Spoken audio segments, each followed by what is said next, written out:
हरि ओम।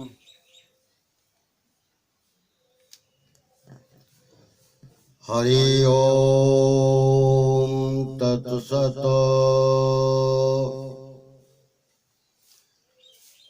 गीता जी में आज द्विविध इच्छा का वर्णन है। द्विविध इच्छा यानी दो प्रकार की भावनाएं।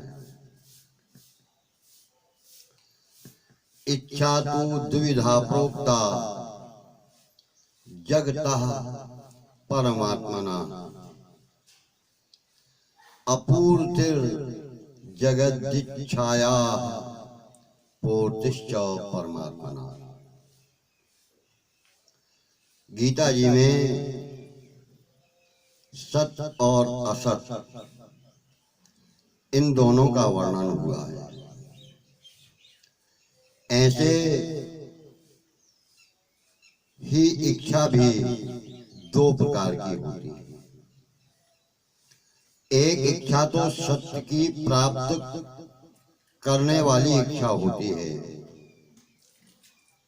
और एक इच्छा असत यानी सांसारिक जो भोग विलास हैं उनकी प्राप्ति की इच्छा होती है। जो सत्य प्राप्ति की इच्छा है वह ब्रह्म को प्राप्त करने की इच्छा होती है। सत्य की इच्छा भाव रूप है यानी सदा रहने वाली है। कभी वह मिटती नहीं है, नष्ट नहीं होती एवं पूर्ण होने वाली है। वह इच्छा पूरी भी होती है। और असत इच्छा अभाव रूप होती है। अभाव यानी मिटने वाली, जिसकी कमी का एहसास हो वह अभाव है। कभी पूर्ण होने वाली नहीं। गीता जी के दूसरे अध्याय के 16वें श्लोक में अतः सत्य की इच्छा की पूर्ति होती है और असत की जो इच्छा है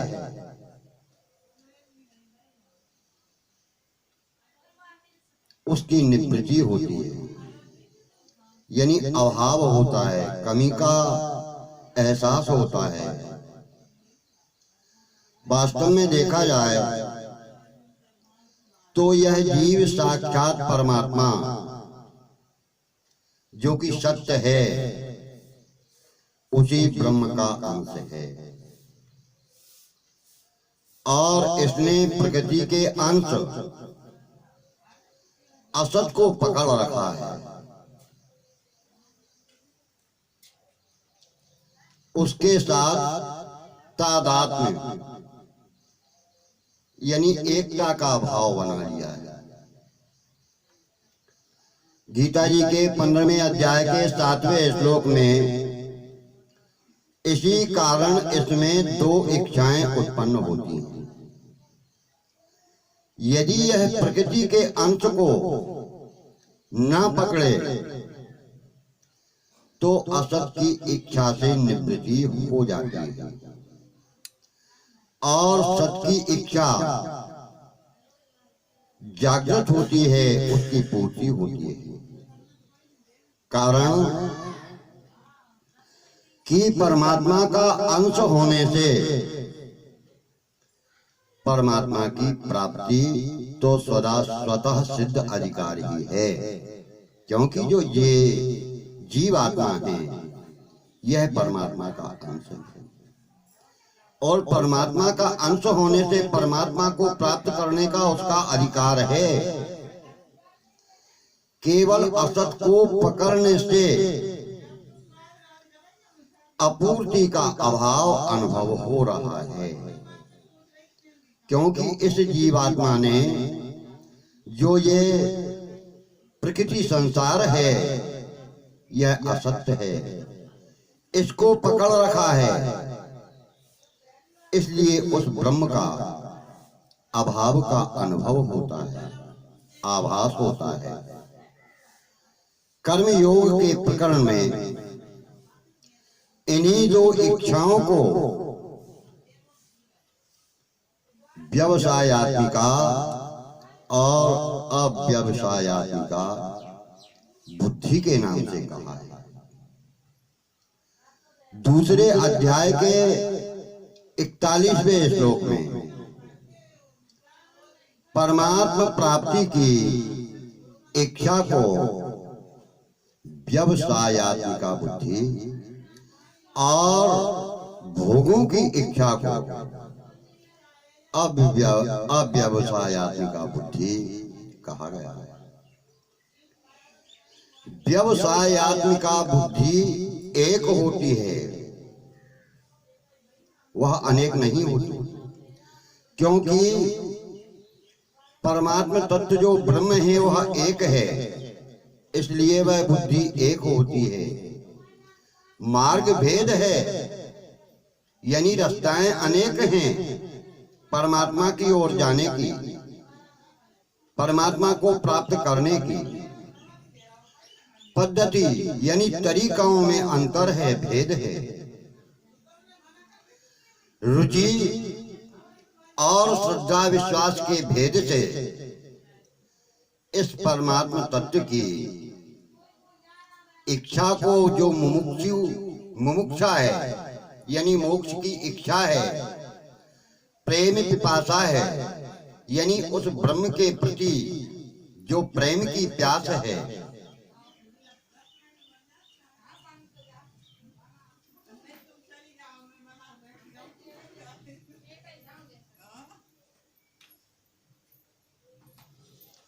भगवत दीक्षा आदि नामों से भी कहा गया है। लेकिन जो अव्यवसायत्मिका बुद्धि अनेक होती है, क्योंकि सांसारिक भोग और पदार्थ अनेक हैं, इसलिए वह बुद्धि अनेक होती है। सांसारिक भोग और पदार्थ इनकी संग्रह की इच्छाओं का कभी अंत नहीं होता। यदि एक कोई सी भी वस्तु, सांसारिक वस्तु प्राप्त हो जाती है तो उसी क्षण दूसरी वस्तु को प्राप्त करने की इच्छा भाव उत्पन्न होता है, जागृत हो जाता है। अतः उसकी कभी पूर्ति हो ही नहीं सकती। उनका तो त्याग ही हो सकता है, यानी उनको त्यागा जा सकता है। इसलिए भगवान ने गीता जी में असत की इच्छा के त्याग पर बल दिया है, जोर दिया है। दूसरे अध्याय के 47वें, 55वें, 71वें श्लोक,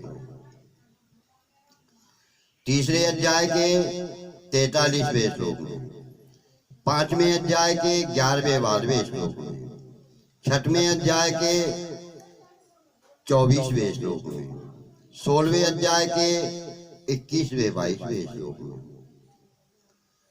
एक आवश्यकता होती है और एक इच्छा होती है। आवश्यकता और इच्छा में अंतर है। आवश्यकता यानी जरूरत सत्य की और इच्छा असत्य की होती है। अब आवश्यकता उस ब्रह्म की है जो कि सत्य है, और इच्छा जो है ये सांसारिक भोग विलासों की होती है जो कि असत्य है। मनुष्यों में केवल सत्य परमात्मा की ही इच्छा होनी चाहिए, जो कि सत्य परमात्मा है, केवल उसी को प्राप्त करने का भाव होना चाहिए। वही आवश्यकता है। मनुष्य का जन्म असत्य इच्छा करने वाले यानी भोग विलास आदि की इच्छा करने के लिए नहीं हुआ है। कारण कि असत्य अपना नहीं है और कभी साथ में रहने वाला नहीं है। यानी ये भोग विलास अपने नहीं है, कभी भी दूर हो सकते हैं, हमेशा साथ रहने वाले नहीं। परंतु जो सत्य यानी ब्रह्म है वह अपना है और सदा ही साथ में रहने वाला है। कभी आत्मा से परमात्मा अलग नहीं होता। और ध्यान में रखने वाली बातें ये हैं कि सांसारिक वस्तु आदि की एक आवश्यकता होती है और एक इच्छा होती है। आवश्यकता की तो पूर्ति होती है पर इच्छाओं की कभी पूर्ति नहीं होती। जैसे भूख लगने पर उदर की पूर्ति तो हो जाती है, पेट भर जाता है, लेकिन एक स्वाद की इच्छा होती है जो कि कभी समाप्त नहीं होती। उदर पूर्ति की इच्छा शरीर की आवश्यकता है, भूख शरीर की आवश्यकता है। जो भोजन कर रहे हैं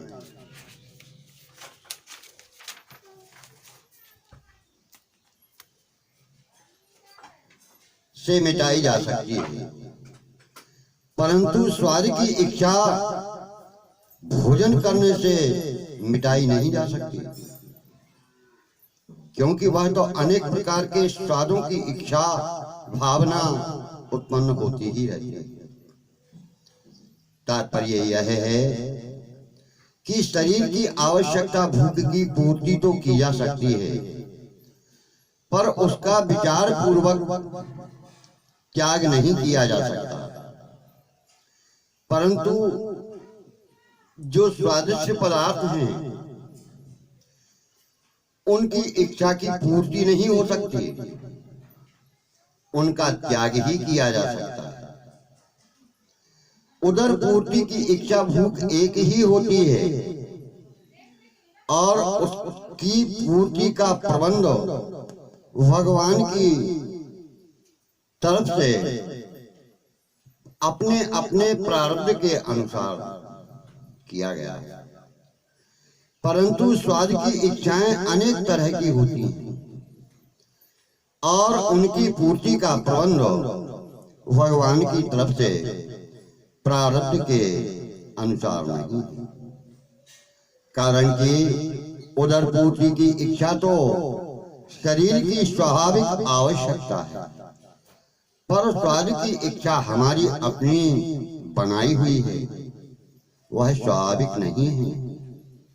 अतः इसका त्याग करने की जवाबदारी भी हमारी है कि इस प्रकार की अनावश्यक आवश्यकताएं हैं उनको त्याग दिया जाए। पारमार्थिक इच्छा स्वयं की आवश्यकता है। वह इच्छा चाहे भगवान के दर्शन करने की हो, चाहे भगवान से प्रेम करने की हो, चाहे मुक्ति प्राप्त करने की हो, पर वह सभी आवश्यकता जरूरी है। उसकी पूर्ति क्रिया, पदार्थ, परिस्थिति, शरीर, इंद्रियां, मन, बुद्धि आदि के अधीन नहीं है। क्रिया पदार्थ आदि की सहायता से भगवत प्रेम, मुक्ति आदि को प्राप्त नहीं किया जा सकता। कारण कि सत की प्राप्ति असत के द्वारा नहीं होती, प्रत्युत असत्य को त्याग करने पर ही होती है। वास्तव में तो असत की इच्छा रहने से ही सत की इच्छा होती है। अगर एक असत की इच्छा का सर्वथा त्याग करने तो सत की इच्छा स्वतः पूरी ही हो जाएगी। जब असत्य बिल्कुल दूर हो गया, सांसारिक विषय वासनाएं जब दूर हो गई, तो फिर ब्रह्म प्राप्ति ही हो गया। ब्रह्म को प्राप्ति ही कर लिया, वह इच्छा तो स्वतः ही पूरी हो गई, उसकी फिर आवश्यकता नहीं रही। कारण कि सत्य यानी ब्रह्म सब जगह है, सब समय है, सब परिस्थिति आदि में समान रूप से परिपूर्ण यानी व्याप्त है। परंतु असत की इच्छा रखने से उसका भान नहीं होता, उसका ज्ञान नहीं हो पाता, उसका अनुभव नहीं हो पाता। सांसारिक और पारमार्थिक दोनों ही असत सत्य की इच्छाएं वास्तव में संसार की इच्छा पर ही टिकी हुई हैं। अगर मनुष्य नाशवान संसार को महत्व ना दे, उसका सहारा ना ले, उसकी इच्छा चाह ना रखे, अपने को उसके अधीन ना माने, तो पारमार्थिक इच्छा स्वतः ही पूरी हो जाती है। कारण कि पारमार्थिक सत्य की इच्छा आवश्यकता है और आवश्यकता की पूर्ति अवश्य होती है। सांसारिक आवश्यकता की पूर्ति तो प्रारब्ध के अधीन है। जो सांसारिक इच्छाएं हैं वह प्रारब्ध यानी भाग्य के अधीन है। जितना किया है उतना ही प्राप्त होगा। शारीरिक आवश्यकता की पूर्ति तो प्रारब्ध के अधीन है, अतः उनकी पूर्ति हो भी और कभी ना भी हो, क्योंकि उसका विषय असत्य है। यानी ये असत्य संसार से, नष्ट होने वाले संसार से उसका संबंध है। परंतु असत की इच्छा का सर्वथा त्याग करने पर सत की आवश्यकता स्वतः ही पूरी हो जाती है। यानी जो नश्वर संसार है, नश्वर विषय वासनाएं हैं, नाना तरह के भोग की इच्छाएं हैं, यदि इनको संपूर्ण रूप से त्याग दिया जाए तो परमात्मा स्वतः ही प्राप्त हो जाता है। सत्य की यानी ब्रह्म की स्वतः ही पूर्ति हो जाती है, वह स्वतः प्राप्त हो जाता है, क्योंकि सत्य पहले से ही विद्यमान है, उपस्थित है, मौजूद है। सत्य की आवश्यकता यानी ब्रह्म की आवश्यकता पूरी होने पर कुछ भी करना, कुछ भी जानना, कुछ भी प्राप्त करना शेष यानी बाकी नहीं रहता। संसार का काम जितना ही कर ले पर करना बाकी ही रहता है। जो सांसारिक काम है उनको कितना भी किया जाए लेकिन वह काम कभी समाप्त नहीं होते, शेष बने ही रहते। संसार की जानकारी कितनी ही प्राप्त कर ले पर जानना बाकी शेष बना ही रहता है। और संसार की वस्तुएं कितनी भी प्राप्त कर ले, कितना भी संग्रह कर ले, पर फिर भी कमी बाकी रहती ही है। तात्पर्य यह है कि सांसारिक करना, जानना और पाना, इसकी पूर्ति कभी नहीं होती। हरि ओम तत्सत।